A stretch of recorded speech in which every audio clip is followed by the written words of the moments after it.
21শে June Bangla সাহিত্যের এক উজ্জ্বল নক্ষত্র রুদ্র মোহাম্মদ শহীদুল্লাহর মৃত্যুবার্ষিকী। এই দিনে আমরা গভীর শ্রদ্ধা আর ভালোবাসায় স্মরণ করছি তাকে, যিনি ছিলেন একাধারে কবি, গীতিকার ও সমাজে সচেতন যোদ্ধা। তার কলমে উঠে এসেছে যুগের বাস্তবতা, মানুষের যন্ত্রণা, প্রতিবাদ আর এক গভীর মানবিক চেতনা। সাহিত্যের মঞ্চে রুদ্র ছিলেন সাহসী, প্রতিবাদী এবং সত্য উচ্চারণে আপোষহীন। রুদ্র মোহাম্মদ শহীদুল্লাহ জন্মগ্রহণ করেন ১৯৫৬ সালের ১৬ অক্টোবর বরিশাল জেলার আমানতগঞ্জে। তার মূল বাড়ি বাগেরহাট জেলার মোংলা উপজেলার সাহেবের মেট গ্রামে। তার বাবার নাম ডাক্তার শেখ ওয়ালিউল্লাহ ও মায়ের নাম শেরিয়া বেগম। সেন্ট জোসেফ উচ্চ মাধ্যমিক বিদ্যালয় থেকে ১৯৭৪ সালে এসএসসি পাশ করেন। ঢাকা কলেজ থেকে ১৯৭৬ সালে এইচএসসি পাশ করেন। অতঃপর ঢাকা বিশ্ববিদ্যালয়ের বাংলা বিভাগে ভর্তি হন। ১৯৮০ সালে সম্মানসহ বিএ এবং ১৯৮৩ সালে এমএ ডিগ্রি লাভ করেন। তিনি ছিলেন সম্মিলিত সাংস্কৃতিক জোট ও জাতীয় কবিতা পরিষদ গঠনের অন্যতম উদ্যোক্তা এবং জাতীয় কবিতা পরিষদের প্রতিষ্ঠাতা যুগ্ম সম্পাদক। বাংলাদেশের মুক্তিযুদ্ধ, দেশাত্মবোধ, গণ আন্দোলন, ধর্মনিরপেক্ষতা ও অসাম্প্রদায়িকতা তার কবিতায় বলিষ্ঠভাবে উপস্থিত।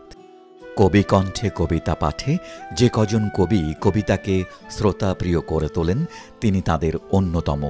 তারুণ্য ও সংগ্রামের দীপ্ত প্রতীক রুদ্র মোহাম্মদ শহীদুল্লাহ ৩৪ বছরের স্বল্পায়ু জীবনে ৭টি কাব্যগ্রন্থ ছাড়াও গল্প, কাব্যনাট্য এবং ভালো আছি ভালো থেকো সহ অর্ধশতাধিক গান রচনা ও সুরারোপ করেছেন। রুদ্রের কবিতা কেবল প্রেম বা ব্যক্তিগত অনুভূতির গণ্ডিতে সীমাবদ্ধ নয়। তিনি কবিতার ভাষায় সমাজ, রাজনীতি ও মানুষের অধিকার নিয়ে সোচ্চার হয়েছেন। তাঁর রচনায় রয়েছে একাধারে রোম্যান্টিকতা ও বিপ্লবের মিশেল। তাঁর কবিতা গ্রন্থ উপদ্রুত উপকূল, ফিরে চাই স্বর্ণগ্রাম, মানুষের মানচিত্র, ছোবল, গল্প দিয়েছিলে সকল আকাশ, মৌলিক মুখোশ, খুঁটিনাটি খুনসুটি ও অন্যান্য কবিতা, এক গ্লাস অন্ধকার, ছোট গল্প সোনালি শিশির, নাট্যকাব্য ২০ বৃক্ষের বীজ।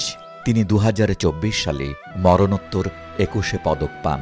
রুদ্র মোহাম্মদ শহীদুল্লাহ বিশ্বাস করতেন, সাহিত্য মানেই সমাজের আয়না, কবিতা মানেই প্রতিবাদ। তিনি লিখতেন নিপীড়িতের পক্ষে, সমাজের বঞ্চিত মানুষের জন্য।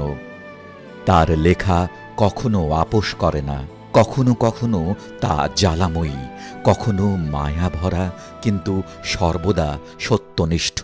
তার দর্শন ছিল স্পষ্ট: ভালোবাসা, প্রেম এবং দ্রোহ। এই তিনটি শক্তি মানুষকে মানুষ করে তোলে। রুদ্রের ব্যক্তিগত জীবনও ছিল আলোচিত। তার স্ত্রী ছিলেন আরেক খ্যাতিমান কবি তসলিমা নাসরিন। তাদের সম্পর্ক এবং বিচ্ছেদও ছিল সাহিত্যমোদী সমাজের আলোচনার কেন্দ্রবিন্দু। তসলিমার অনেক লেখায় রুদ্রের ছায়া পাওয়া যায়, আবার রুদ্রের কবিতাতেও তসলিমার প্রভাব পরিলক্ষিত। মাত্র ৩৪ বছর বয়সে ১৯৯১ সালের ২১ জুন রুদ্র মোহাম্মদ শহীদুল্লাহ মৃত্যুবরণ করেন। তাঁর এই অকাল প্রয়াণে বাংলা সাহিত্য হারায় এক প্রতিবাদী, শক্তিশালী লেখক।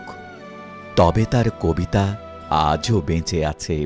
কবিতার মধ্য দিয়ে তিনি আজও প্রশ্ন তোলেন, প্রতিবাদ করেন, ভালোবাসেন।